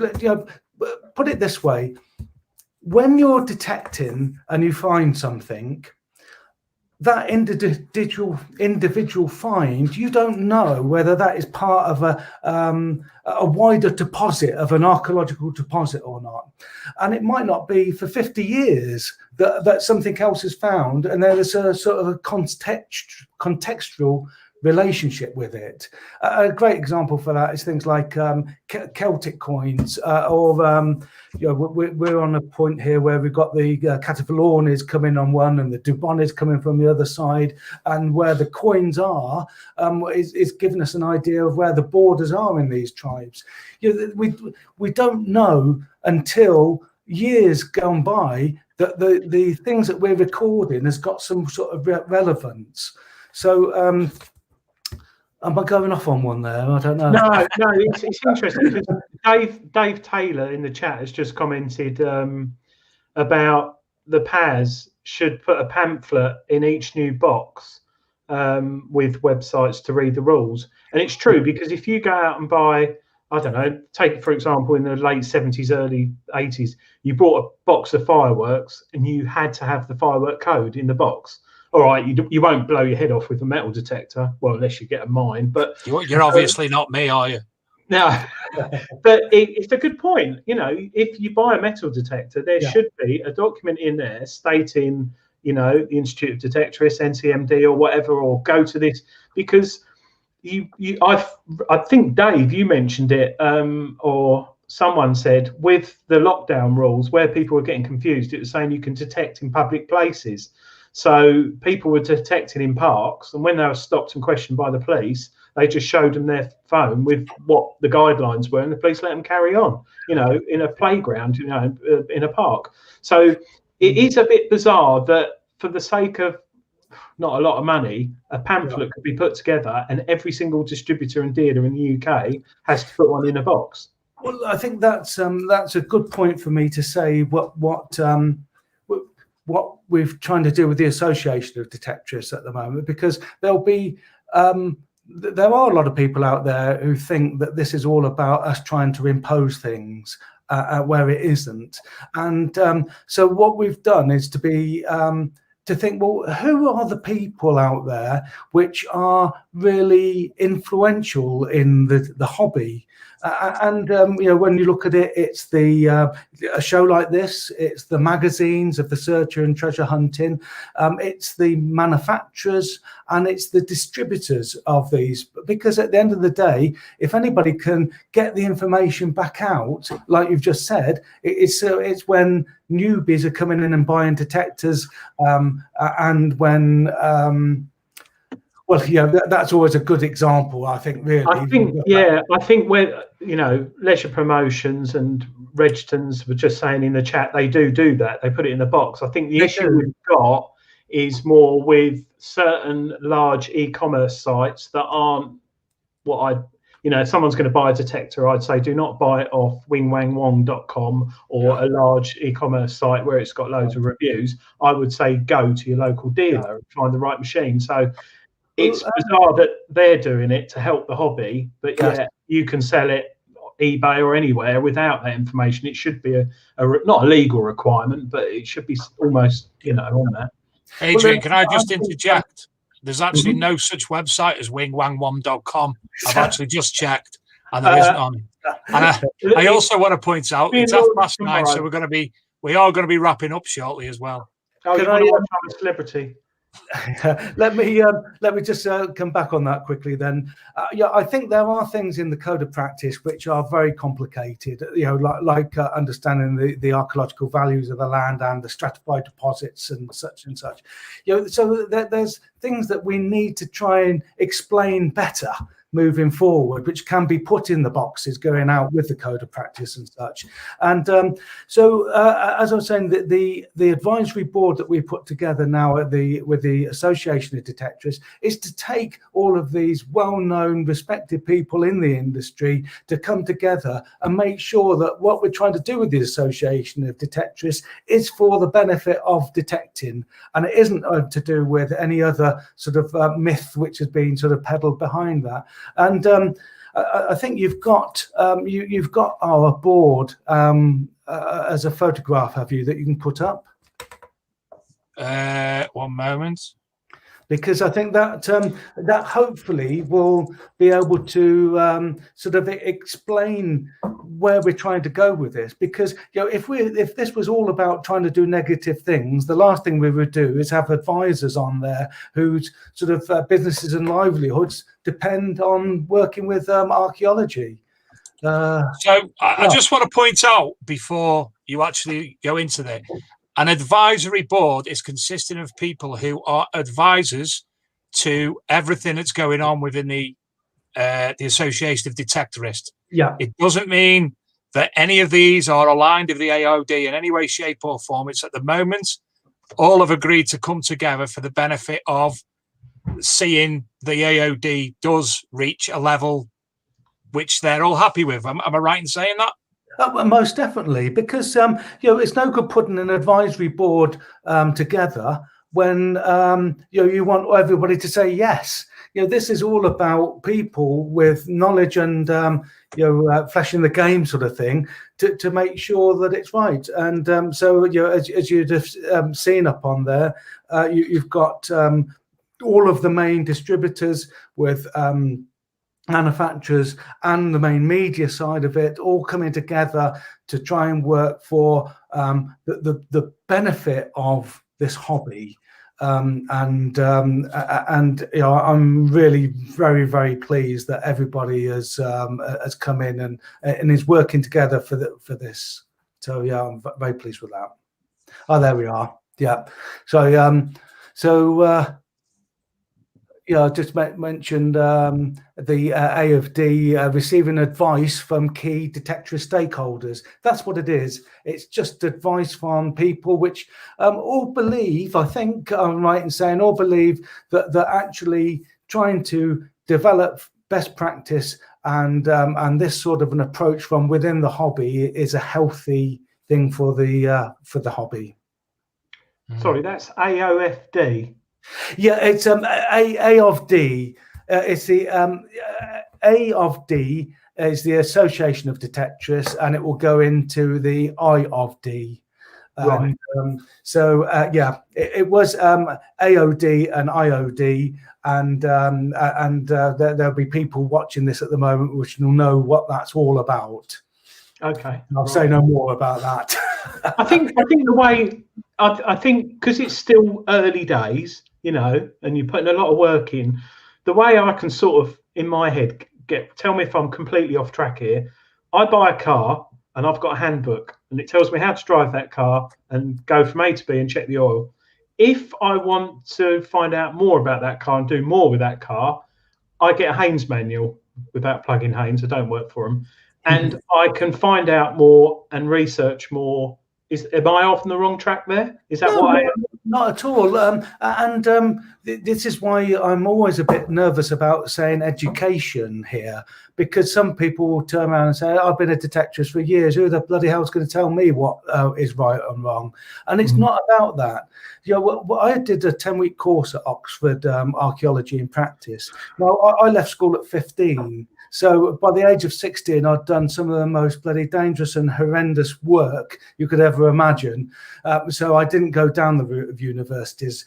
So when I did walk to Oxford University to go onto that course, I didn't know quite what to think about it. And it was fascinating, absolutely fascinating. So, as detectorists, which have got this inquiring mind and interest in our history and our past, we want this education, then, if we're going to call it, or information, to be all about just growing our interest in the hobby, expanding it, and it's really, really fascinating. And once you start to get into understanding the landscapes, and when we talk about context, context isn't all about what's actually sat around the find. You've got the contextual landscape, so the relevance of everything around you. And when you start to plot all this in, and you can start to rewrite history as detectorists, not archaeologists, not blinking professors or whatever, just detectorists, we can actually contribute so much to this that thankfully that there's so many detectorists out there which feel passionate like I do about it to support what we're trying to do. And I know this isn't going to be the answer for everyone, and but thank God there's a good enough proportion of people out there who really think that the way forward is to develop this side of things. Now, Keith, I do have one more question. I didn't want to go here, but considering that I obviously don't answer any of the questions that are being asked, I'm going to ask this one. Well, two questions, actually. The first one, NCMD recently sent out a letter to members. How would you respond to that letter? I don't know, really, because I suppose if I was the MCMD and I was coming from this direction, which I do, which is more from the heritage side of it, I would be quite concerned and worried about it, and think, especially that there are some names behind the scenes, because I read it out tonight, what's being said by Michael Lewis and Mike Hayworth regarding rallies and such. So that it's true that there are people out there which want to to make changes or impose changes, but I hope it's come across tonight that what I'm trying to say is that actually there's lots of detectorists out there which think that there could be better ways of thinking about things and doing things, and so I passionately believe that we should, as detectorists, try and do things right ourselves. So it's easy to knock, I think, their response by saying that you better be wary about the AFD, but they're coming from they're coming from a direction where there is some truth in that, but not in the AOD, because of what we're trying to do from within the hobby as detectorists. But there are people outside of the hobby which are getting pretty sort of worried about the fact that this is a hobby growing so fast. So I can understand where they've come from on this, and I just hope if there's anybody watching this tonight from the MCMD and think, well, actually, perhaps we could work with Keith on this, that there's enough room for both of us out there coming from different directions, but with the detecting as the sort of the main heart of this. Mm-hmm. And the final question I've got, in 10 years' time, theoretically, the IOD is there. It's an influence within all the communities that you hope it to be. How has it made the hobby better for us and any new people in the hobby? Well, for a start, hopefully it's still there. But because this is no joke. That what's been written here, which has only just been released today, I've been aware of it for weeks that it was coming, and there it is in black and white. If you want to see what the pressures that can come from outside is all about, it's there. And I was a government advisor on microgeneration in the past year, but I was chairman of British Standards for heating, the UK principal expert in European standards. I've worked in government sort of situations, and if you can push and push and push to a point where it suddenly breaks, and then things can really dramatically change. Because if you are in charge of a rally group of 100 people, but you're legally liable for anything which goes on in that, then they will soon be able to target you and the situation. So this isn't about a scaremongering situation. This is a reality that we've got to think about doing things differently.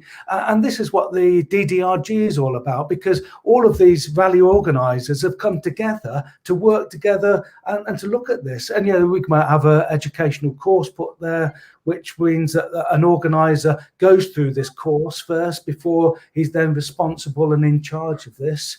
So the answer is, in 10 years' time, I've set this up in a way that soon, probably summer of next year, I step down away from it. I'll still work into trying to drive it forward as like a CEO, but there could be 12 trustees between detecting and archaeologists, and 40 advisory council, and it really will be for detectorists and heritage people to work together. And in 100 years' time, as an institute, it should still be there trying to do things for the right way. Because you imagine 200 years' time, that people will be looking back and thinking, well, those decades where the detectorists were out there in such numbers, if they only were recording more and trying to work out how it all fitted into this jigsaw of heritage, we would know so much more. And we've got such a fantastic history in this country.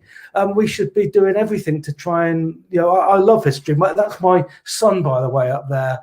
He was out in Afghanistan, Lance Corporal in the Grenadiers, lost a lot of people out in there, and I think our British history that we've got is bloody so unique and important that if we can try and learn more when we're going along, then that's got to be a good thing. I've just had one quick question, Dave, sent to me. If that's all right? Yes, no problem. P. Patterson, after seeing tonight's show, are you concerned, this is to you, Keith, that this will scare off detectorists and take the hobby into disrespect or something by not recording fines? I think, and basically people not abiding by the rules. Well, because I think what he's saying is sent loads of stuff, but he's basically saying that if it does get governed and we get restricted, whereas at the moment they're likely to report fines, if they have to be part of something they don't want to be part of, they're just going to go and detect and not report anything.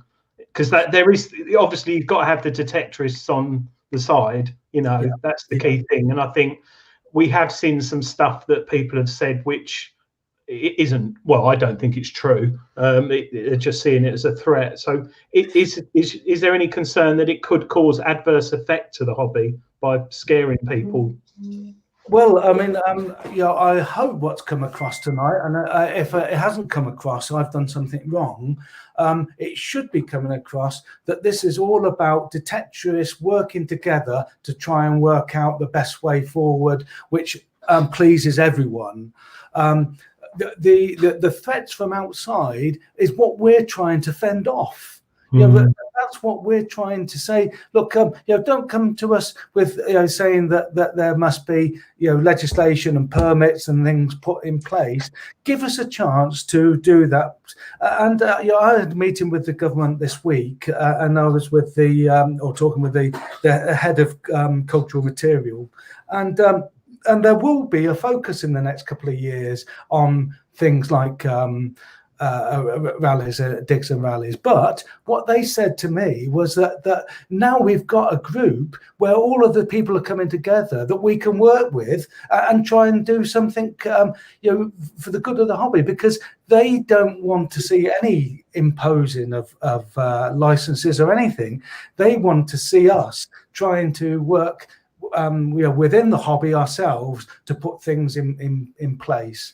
And if I've done anything to make anyone think that I'm for any licensing or regulations, then I've done something wrong, because it is not the case. This is just a voluntary situation. The good thing is about the voluntary side of it, just look at the people on that Digs and Valleys group and see how they're trying to to be involved in this, and I think that tells us everything. Brilliant, thank you. Well, that was one question. That was one that wasn't a load of people saying that. It was just P. Patterson. Marcus Ragden's asked me, could he see a post? And I'm not 100% sure what post you're on about, Marcus, I'm afraid. Is it about the document that was brought out today that Keith read out? Ah, right. Was that what you're on about, Keith? The documents come out today? Yeah, no, this is an article which has come out today. And so the bit which I read was in it was in the British Archaeology magazine, and it's a very long article that I've just read. The bit which is all about thoughts of permits and legislation when it comes to digs and valleys. But when I thought that the idea of setting up this Digs and Rallies group and speaking to Mark Becker and asking him to chair this, it was all about knowing that these things are coming along, and actually we want to be at the front of this, and we want to actually forge our own future rather than anybody else saying what should and shouldn't be done.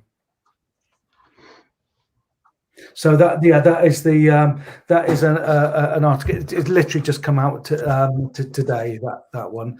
But also what you will also find is that there's an embargo on it at the moment, but there is a press release at the moment from the government on the Treasure Act, and so I was talking with the Times today, and that will be quite interesting. Their approach on this. Now, Luke's asked, just for a quick explanation, if you can. You've mentioned the DDRG a number of times. Can you just elaborate on that a little bit for us? Yeah. So the Detectorist Digs and Rallies group, it's like a special interest project group within the Association of Detectorists. So quite like the Chartered Institute for Archaeology has special interest groups, and that they sort of run on their own for decades and things.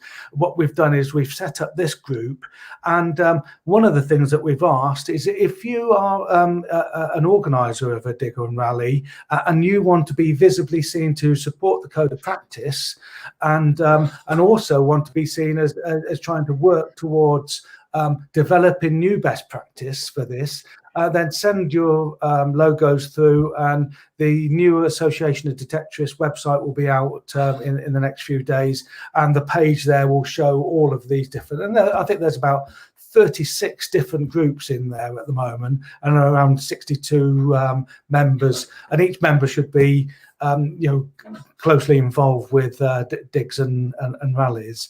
So it's all about thinking to ourselves, well, okay, let's try and find a consistency, because we want to make sure that things are the same in Cornwall as they are in Cumbria. and we're all approaching it in the same way, so that if there is somebody just saying, "Oh crikey, we just found something here, what do we do?" We've got a similar approach to knowing how to deal with that and how then to get people in to come and excavate it. It may be not as complicated as an in situ find. It could be a scattered deposit. So let's say that there was a villa site that's been undiscovered there, and then suddenly you've got 15 detectorists coming from all different directions, picking up coins and such. And if we're now trying to to record this, and you know that the other detectorist next to you is going to record it, that scattered deposit will then all be locked in a way that it will be known forever that this is a historical site, and to build off of it, rather than have a situation where actually everything just disappears, or somebody mentioned the other day hoovered up, and there's never any record of it happening. So for anybody who does want any more information regarding the AOD and the future of the AOD, what's happening there, where is the best place to find that? Yeah, I was hoping it was going to be done. I think we're in the same position, Dave. I think you were hoping that well, you said something earlier on those lines, but no, the Association of Detectorists website is going to be completely changed, because everything's really out of date on the old one, and that should happen in the next few days. And so if you look at detectorists.org.uk, that's a website. The one you'll see at the moment is pretty awful, which will be disappearing. And but before Christmas, that will be all up and running, and it will be open for membership. Marvelous. Brilliant. Adrian, have you anything to add before we depart these people? Just one quick question. Are we talking about England, Scotland and Wales, or just England? No, England, Scotland, Wales, Northern Ireland. We've also, but actually, we're still in the situation where the project is going on. So the project through Historic England for forming the institute will continue for the next sort of 6-7 months or so. And there we've got all of the national museums, the national agencies being the government agencies. We've got all of the main landowner bodies involved, the Institute of Conservation. Anyone you can think of is on that advisory board, and that's for England, Scotland, Wales, Northern Ireland. But we've also got the chief archaeologist of Ireland on as an observer on that as well. The thing is there with Ireland, which has got a different approach to metal detection. They're really keen on working with detectorists on archaeological sites, and that may be as well with community archaeologists, where there may be metal detecting licenses given out with a community archaeologist to do work, which will be a real new thing for Ireland on that. So it's certainly the UK, but it could spread a bit further. And certainly the work that we're doing on methodologies and such, hopefully will be looked at in different countries as well. I mean, I'll just mention quickly that I received a scholarship to go over to Virginia a couple of years ago and work on the fourth president and founder of the Constitution, President James Madison Estate. And that was working with detectorists and archaeologists. And the course was all about building bridges between archaeologists and detectorists. And not that it would get detectorists too excited, because what we were looking for is nails. That's what we were surveying, is for nails. But because we know that the wrought nails and the rose design on them was from a particular time of the late 18th century, we could then find out where the enslaved quarters were, and now they're actually understanding now how the president and the slaves were sort of positioned on that estate. So there isn't much being done in other countries when it comes to this, but let's hope we can all work together on this. Thank you. My final question: will you be at the next Detectable? Yes, if Mark invites me. In fact, he invited me to the last one, and but we wasn't in a position to be able to go at that time because we just wasn't.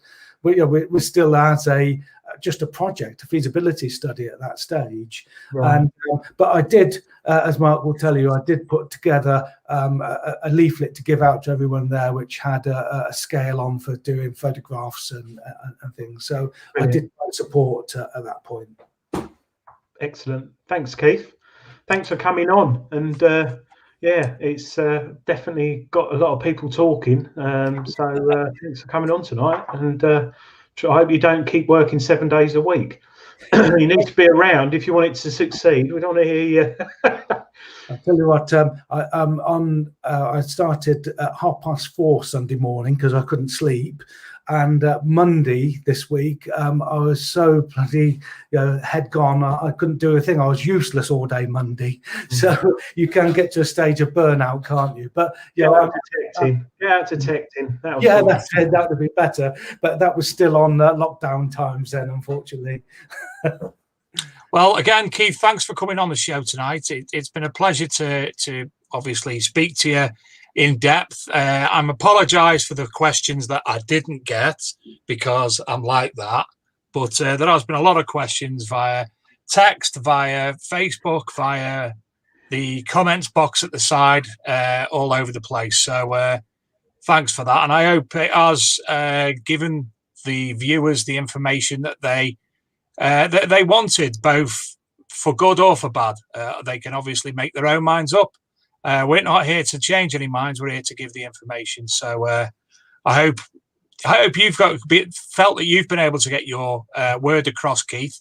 I know there's some things that we weren't able to touch on because obviously we were getting the most questions we've ever had, Adrian. I've still got a load to ask, but no doubt. Yeah. Well, I'm always pleased to come back on again. And as you can see, I'm quite happy talking away. The problem is stopping me. Well, again, we much appreciate your time and effort this evening. And as I say, next week, ladies and gentlemen, don't forget that we won't be airing on, what day is it? Thursday. We'll be airing on Friday from around 7 till 9, Saturday 7 till 10, and Sunday 7 till 10 with the live Detectable. The Friday show will be more or less an introduction. And Saturday and Sunday, I haven't got a clue because Mark Betch is dealing with it. So we look forward to seeing you next week. Again, thank you to Keith. Thank you for everyone viewing. Thank you for Luke in the producer's box. And to Mr. Gayler. Welcome back, Mr. Gayler. And we hope everything's groovy there. Thanks again, Adrian. This weekend. Get out there. Have a great weekend metal detecting. Don't mind the snow. Do it anyway. If you can't get out, get a copy of that and read about hordes and things. So yeah, but good luck everyone this weekend. I cannot wait to go out this weekend. Chilly beans, mate. Calm down. I know, but you know what it's like. Yeah, but you look all excited and stuff, and you know it just. I am. You're usually so mild mannered and quiet. No, but those fields, I know it's going to be cold and wet and windy, but I'm looking forward to it. The fields are nice and flat, and yeah, looking forward to getting out there. Brilliant. So good luck everyone. Well, that's Keith Westcott, that's Adrian Gayler, I'm Dave Sadler, and that's Luke Higgins. Thank you, everybody, and good night. Cheers. Bye-bye. Bye. Luke, I said good night. Luke.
bottom. Almost 29. And of course, it's got it written on a hat, so I'm finally able to see that rainbow. So how are you enjoying that? Oh, it's fantastic.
In the rain, tears are falling and I feel the pain.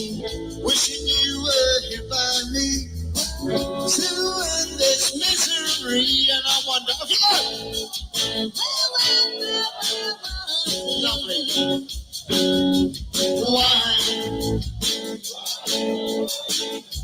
she ran away, and I wonder when she will stay there. Oh, run away. Run, run, run, run, run away. Run, run, run, run away.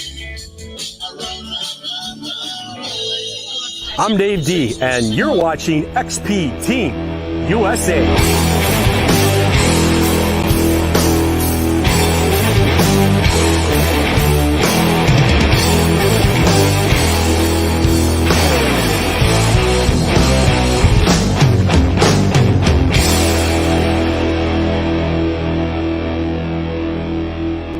History. Make sure you get subscribed.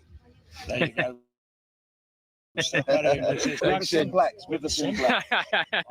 Sorry about the ambush, mate. I'm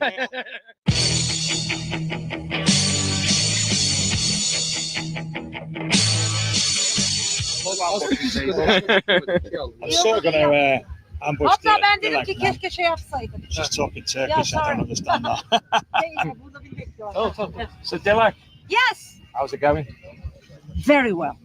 It was, for us, it was a very successful event.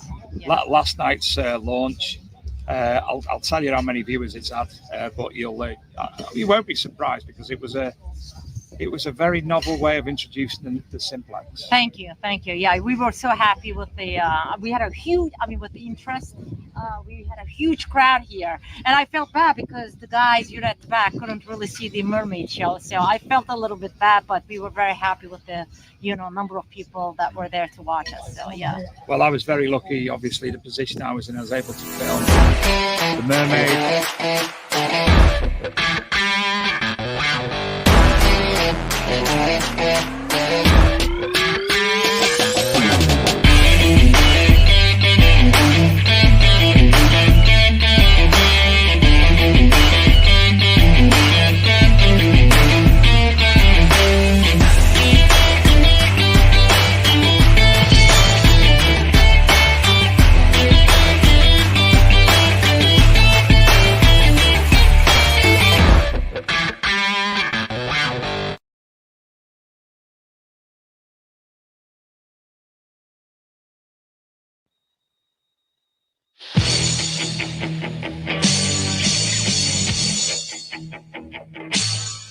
No, it's been really, really good.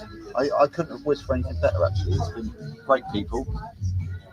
Fine, some good Romans, some Silverhammer, but it's just a good laugh, isn't it? It's been great. And I was talking to Dilek about Andy Savage's finds earlier. He found the two Romans and then come back, carried on playing in the showground and found another Roman. Yeah, literally underneath the Nocta Macro stand, nice little Roman. Who would have thought? Fantastic. That means people are going to be all over the showground now. Yeah. Well, I'm staying tonight, so I'm going to give it a go. See what else is there. So how's the weekend been for leisure promotions on a whole? Yeah, really good. It's been productive, catching up with people that we don't see very often. We've sold a few bits, but all right, we're a dealer and we like to sell things, of course, but that's not why we come. We come to catch up with people. We come for the social.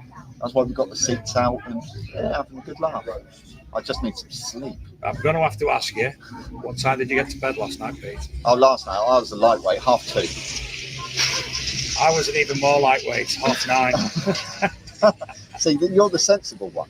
No, we were sat in the Mind Lab tent, with our free beer and what have you. And after 2 pints, I said to Luke, we're going back to the car. I really can't be bothered, mate. I need to go to sleep. Yesterday was a killer at 2 Brewer. So he said, yeah, I'm coming. I'll finish me drinking. I'll meet you there. What time did Luke get in this morning?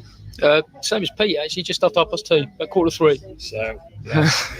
As a festival goes, it is festival quality when it comes to the party time.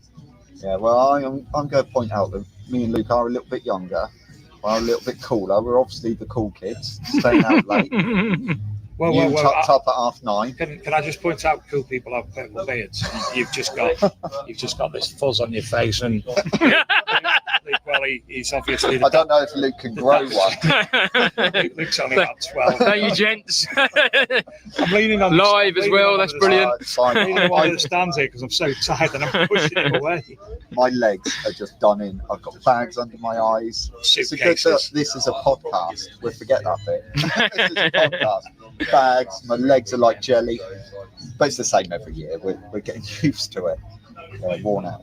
Well, one thing myself and Luke would like to say to you, Pete, personally, is thank you. You've supported us so much with both the magazines, with the podcasts, even behind the scenes when I've asked you questions and you've put me in the right direction. Give us hints about what we could offer differently in the podcast and the magazine, and it's been an absolute pleasure to have your support. No, it's our pleasure, and I work with the good guys. So if we meet up with someone and we can see that you're doing things the right way and you're nice people, and that's what's key for us, and we love it. It's all good. This is the professional me now. There is another side. Yeah, we're waiting until the mics go off for that conversation. So you've had all the YouTubers here this weekend as well, meeting and greeting folk and chatting.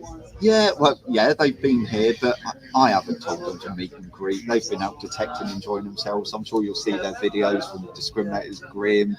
Who we had it? Yeah, so Stephen Pettican, Grim, South Coast Detecting, UK Dirt Diggers UK.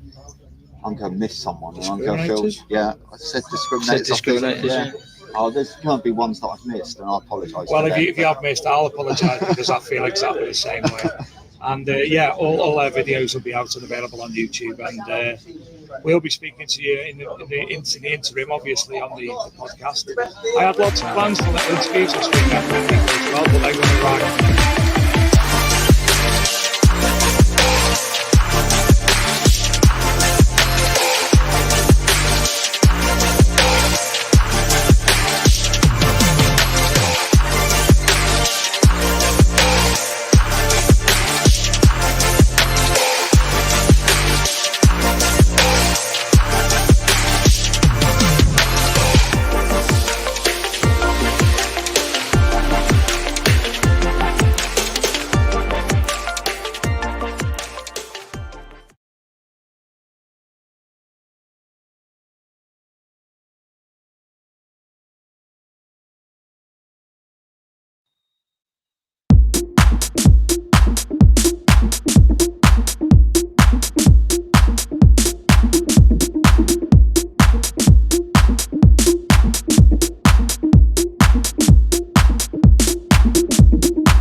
Special for that. So day 2 has been very active, lots of finds, etc., and we've not stopped speaking to people. So first up today, the charity that the event is following and helping this year is called Let's Keep Ellis Active. Is that right? Let's get Alex active. Yeah. And we have a friend of the family who just wants to say a few words, and we've also got Ellis here, so he might have a little. Hello, Ellis. He's been a little bit shy, but so, I'll pass you over now. Yeah, Alice is being a little bit shy, but we just wanted to say thank you for everybody that put all this together. And you guys actually were kind enough to donate some detectors, and we definitely appreciate that because every penny helps. We've been working since February to try and get him walking, and after this event, I think we're going to be about halfway there, which is fantastic. He's been through a couple of surgeries, but he's still one of the happiest boys you'll ever meet, right, Ellis? We just want to say thank you. We really appreciate it. Keeping him, obviously, been active, been opposite us for the past 2 days, and been keeping an eye on him. And he's going round with his little, trying to get round on his little buggy, having a play with his sisters. What is the actual condition that Ellis has got that's causing him not to be able to walk? He has something called arthrogryposis, which basically, if you can see his hands are turned in and the legs are the same way. So what ends up happening is without the surgery, everything just basically turns in is a good description of it. So he can't walk. He has difficulty gripping things. So without surgery, there's just no chance of him walking ever. But of course, the rarity of the disease leads to the fact that there are very few people that actually can operate on him. And so the only person that can actually is from the United States and in Florida, which drives up the cost. So otherwise, he'd probably be walking if it was something a little more simpler or a little more common, but it's not. It's a complicated condition. So what is the...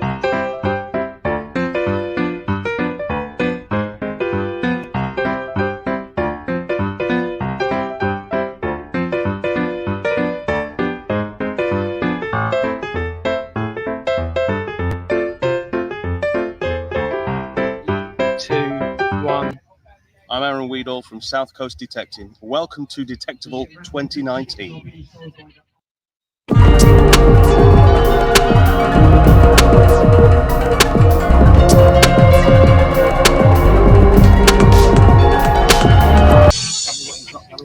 Oh, we've got lots of crafts going on. There's some people doing textile work down there. We've got an authentic wagon wheel that one of our members built. I'm doing some textile work myself. My husband, who's currently just wanting to get a coffee, he's doing some antler work.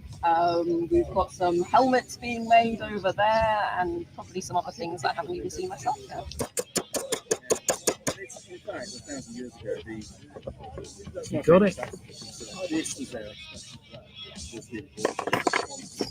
Wow. The density of colours.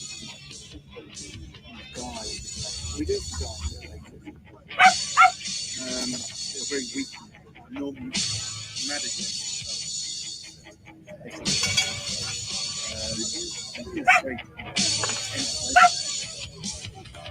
And one of the shocking is one of the quite often seen bringing versions on the